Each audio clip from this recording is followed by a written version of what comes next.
ये है आज़ाद कश्मीर का सबसे ख़तरनाक और घातक चैनल, जिसमें मुझे यहाँ पर निमंत्रण आया था और मैं यहाँ पर आया हूँ।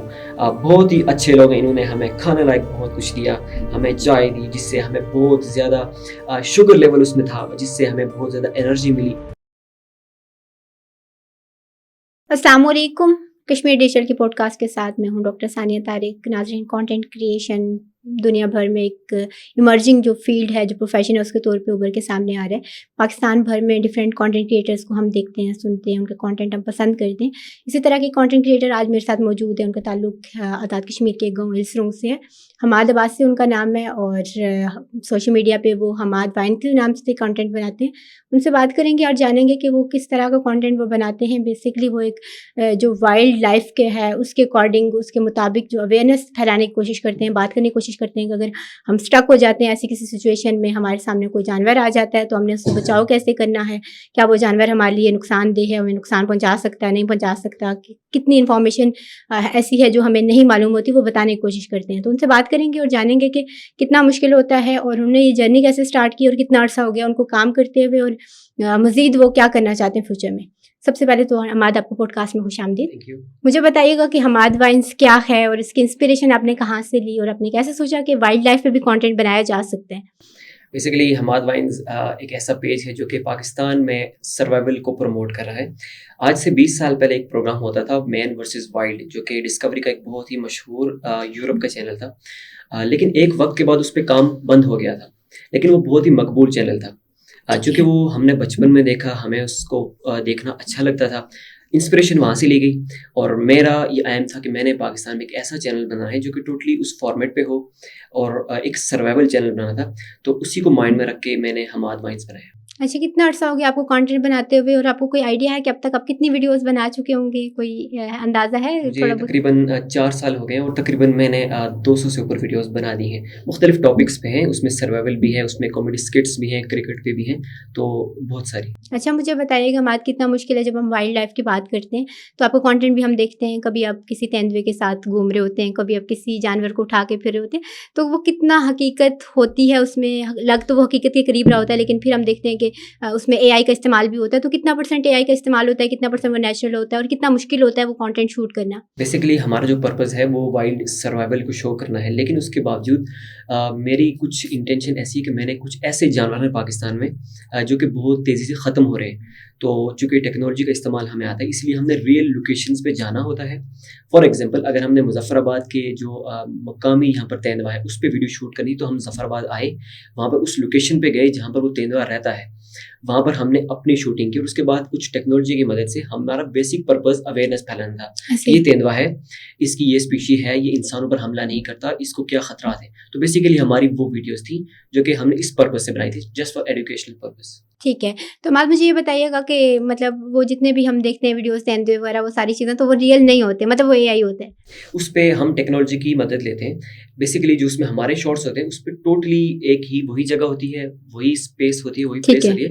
एक्चुअली उसमें ये होता है कि हमने अगर तेंदुए का रियल शॉट भी लेना है, तो उसमें बहुत ज़्यादा बजट लगता है, हमें एक पूरी टीम चाहिए होती है, हमें इसके अलावा और रिसोर्सेज़ चाहिए होते हैं, क्योंकि इस पूरे चीज़ को चेक करना पड़ता है और वहाँ पर उसको सर्च करना पड़ता है। ठीक है। अब ये हमारी कमज़ोरी थी, इसको हमने अपनी कमज़ोरी समझकर काम नहीं छोड़ा, बल्कि हमने एआई को सीखा, उसको अपनी ताकत बनाई और अपने कंटेंट में उससे हेल्प ली और अल्हम्दुलिल्लाह से लाखों लोगों ने वो वीडियोस देखी। देखिए, ऐसे ही आपने बात की बजट की, तो मुझे ये बताइएगा कि अगर content creation as a profession हम बात करते हैं, तो क्या ये वर्थ इट है इसको चूज़ करना, इस फ़ील्ड को?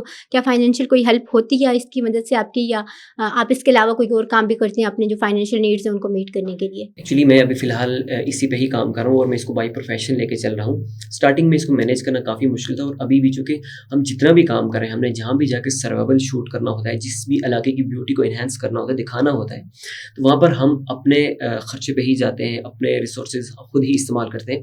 बेसिकली मेरा एम ये है कि मैंने पाकिस्तान का पहला वाइल्ड सर्वाइवल प्रोग्राम बनाना है, जिसमें हम पाकिस्तान की, कश्मीर की ज़मीन को इस्तेमाल करेंगे, इसकी ब्यूटी को दिखाएँगे और इसी इलाकों में रहते हुए हम इसकी खूबसूरती को दिखाते हुए यहाँ पर सर्वाइव भी करेंगे। अब डेफ़िनेटली इसके लिए हमें बहुत अच्छे रिसोर्सेज़ चाहिए, पूरी टीम चाहिए। अभी हमारे पास इस चीज़ की कमी है, लेकिन अभी जो भी हम करें खुद अपने से करें और होप्स हो कि इंशाल्लाह हम अपने मिशन में कामयाब ज़रूर होंगे। अच्छा, आपने बात की टीम की, तो क्या आप अकेले काम करते हैं या आपके साथ कुछ और लोग भी होते हैं, या कुछ और लोग जो सीखना चाहते हैं, जो काम करना चाहते हैं, जो इंटरेस्टेड हैं इस फील्ड में, तो क्या आप उनको भी साथ रखते हैं या उनको भी ट्रेन करने की कोशिश करते हैं, सिखाने की कोशिश करते हैं? ऐसी कोई चीज़ भी होती है कि उनके साथ कंटेंट शूट करना, उसको एडिट करना, फिर पोस्ट करना, सारी चीज़ें मुश्किल होती हैं एक इंसान के लिए, तो क्या आप अकेले काम करते हैं या कोई और भी है? जी, ये सारे काम मैं अकेले ही मैनेज कर रहा हूँ। मुझे एक कैमरामैन होता है मेरे साथ, जो कभी मेरा भाई होता है, मेरे को कज़न होते हैं, मेरे मामू कितनी बार उन्होंने मेरे सपोर्ट आउट किया। बट उसके अलावा जितने भी काम हैं, अपलोडिंग, एडिटिंग और उसके अलावा जितनी भी डायरेक्टिंग, सारे काम मुझे खुद ही करने पड़ रहे हैं अभी। और मैं ये समझता हूँ कि ये अभी फ़िलहाल ज़रूरी है, क्योंकि हम जिस फ़ील्ड जो हमारा गोल है, वो बहुत बड़ा है और उसके लिए हमें अभी सैक्रिफ़ाइस करना पड़ेगा। इंशाल्लाह मेरा एम काफ़ी हाई है और इंशाल्लाह उसके अचीव के लिए जितनी मेहनत होगी मैं करूँगा और इंशाल्लाह हम उसको एक दिन अचीव करेंगे। अच्छा, आपने बात की कि आपके मामू आपके साथ शूट करते रहे, आपके भाई करते हैं, तो फैमिली का कितना मतलब सपोर्टिव होना कितना ज़रूरी है? क्योंकि नॉर्मली हम देखते हैं कि हमारी जो फैमिलीज़ होती हैं, उनमें इतना वो नहीं होता कि वो इन चीज़ों को सपोर्ट करें। उनका ये होता है कि आपने पढ़ना है, आपने एक अच्छी जॉब सिक्योर करनी है और आपने पैसे कमाने हैं, सारी चीज़ें। तो क्या आपकी फैमिली का भी यही रिएक्शन था जब आपने ये स्टार्ट किया, या उनको वो सपोर्टिव थे, उन्होंने सपोर्ट किया इस चीज़ को लेके, वो अभी भी कर रहे हैं या नहीं कर रहे? मेरी पूरी फैमिली का मेरे साथ बहुत ही पॉजिटिव इसमें एटीट्यूड था। चूँकि as a content creator properly उसको टाइम देना, चूँकि मैंने स्टडीज़ भी साथ ही कंटिन्यू की है, तो डेफ़िनेटली एक चैलेंज होता है। लेकिन जब मैंने घर वालों को समझाया, तो उन्होंने इसको बिल्कुल खैर मकदम किया मेरा और मेरी पूरी सपोर्ट भी करते हैं। इवन मेरे अब्बू मेरी वीडियोज़ देख के बहुत ज़्यादा एन्जॉय करते हैं, वीडियोज़ देखते हैं और शेयर भी करते हैं और वो इंतज़ार कर रहे होते हैं कि मेरी अगली वीडियो कब आएगी। इसी तरह मेरे जितने भी गाँव वाले दोस्त हैं, जो भी मेरे लोग हैं हमारे, तो वो हमारी वीडियोज़ को एन्जॉय करते हैं और बहुत ही एक पॉज़िटिव फीडबैक है उनकी तरफ से। सही है। तो हमारा एक और चीज़ इसी फीडबैक के हवाले से कि मैं जब आपका पेज विज़िट करी थी, आपका कंटेंट देख रही थी, मुझे तो बड़ा इंटरेस्टिंग लग रहा था, लेकिन जब मैं उसका कमेंट सेक्शन देख रही थी, तो वहाँ पे नेगेटिव कमेंट्स बहुत ज़्यादा थे। लेकिन अगर मैं बात करूँ रिसेंट जो वीडियोज़ मैंने देखी हैं, तो उनमें पॉजिटिव कमेंट्स से ज़्यादा नेगेटिव कमेंट्स थे। तो क्या डिसअपॉइंट करता है ये नेगेटिव फीडबैक, या किस तरह से इसको काउंटर करते हैं? क्या कोई मेंटल हेल्थ पे असर पड़ता है या नहीं पड़ता? एक्चुअली जब भी नेगेटिव फीडबैक्स आते हैं ना, तो हमें सबसे पहले ये देखना पड़ता है कि हम कुछ गलत तो नहीं कर रहे। जब मैं अपने कंटेंट का जायज़ा लेता हूँ, तो ना तो मैं किसी को ऑफेंस कर रहा हूँ, ना किसी कम्युनिटी के खिलाफ मैं कोई बात कर रहा हूँ, ना ही किसी को ऑफेंड कर रहा हूँ। ठीक मेरा है। काम मेरी पर्सनल ज़ात तक है और मैं ऐसा प्रोग्राम पाकिस्तान में लाना चाह रहा हूँ, जो कि बहुत ज़्यादा पसंद किया गया था। बियर ग्रिल्स का जो प्रोग्राम था, मैन वर्सेस वाइल्ड, उसको सिर्फ़ अभी तक एशिया में उस तरह का कोई दूसरा प्रोग्राम नहीं बना। तो मैं ये समझता हूँ कि ये मेरा विज़न है और विज़न होती ही वही चीज़ है कि जिसको सुनकर, जिसको देखकर लोग आपको पागल समझें। तो मेरा ये ख़्याल है कि अभी लोगों को इस चीज़ की अवेयरनेस नहीं है, वक़्त आएगा लोग समझेंगे और मेरा मिशन ही यही है कि जो अभी नेगेटिव बातें करते हैं मेरे ऊपर, मैंने उसको पॉज़िटिव में बदलना है इंशाल्लाह।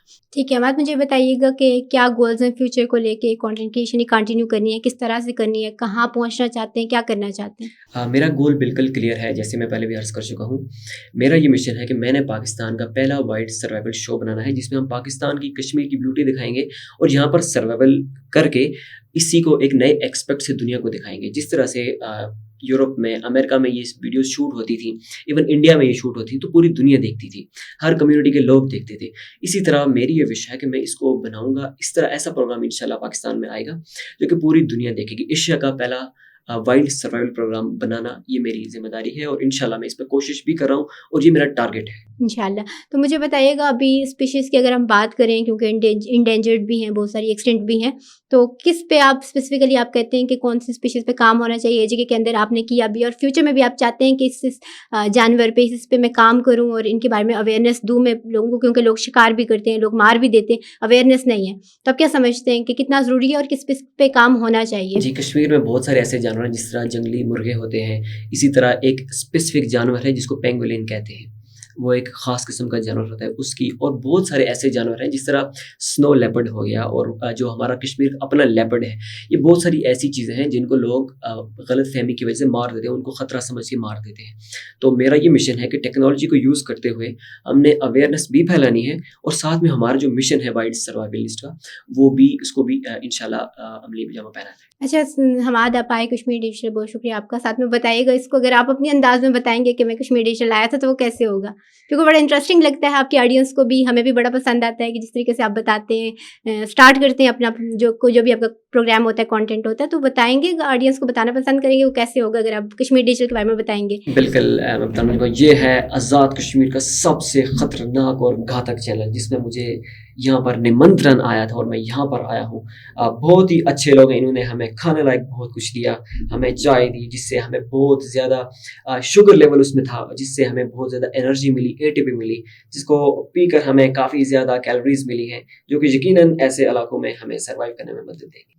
चलिए मात बहुत शुक्रिया, अच्छा लगा आपसे बात करके और जान के कि आपकी कंट्रीब्यूशन जो भी है thank you wild so life much. के लिए और आप जो काम करें, बस विशेस फॉर फ्यूचर कि आप जो थैंक यू भी सो मच। गोल्स हैं आपके, आप उन पे काम करें और बहुत शुक्रिया। एजीके का नाम रोशन करें। Thank you so much. बहुत शुक्रिया। ये थे हमाद जो कंटेंट क्रिएटर हैं और जो वाइल्ड लाइफ है उस पे काम करते हैं, उसकी इन्फॉर्मेशन और उसकी अवेयरनेस सोसाइटी में फैलाने की कोशिश करते हैं, क्योंकि जानवर जो होते हैं स्पेशली जंगली हयात है उसके बारे में अवेयरनेस ना होने के बराबर है। जंगलात में आग लगा देते हैं, उसके अंदर उनकी बेशुमार जो जानवर होते हैं उनके बच्चे वो खुद मतलब उस आग का शिकार हो जाते हैं। उसके अलावा आयरोज शिकार करने के लिए भी लोग पहुँचे होते हैं, उनको नहीं पता कि कौन सा जानवर जो खतरे का शिकार है या मादूम होने लगा है, तो सब के बारे में वो सोशल मीडिया पे इंफॉर्मेशन फैलाते हैं। हर आम आदमी तक उनकी वीडियोस पहुंचती हैं, बड़े फन के अंदाज में वीडियोस बनाते हैं जिसको लोग काफ़ी पसंद करते हैं। तो इसी के साथ मुझे दीजिए इजाज़त, मिलते हैं अगली पॉडकास्ट में। अल्लाह निगहबान।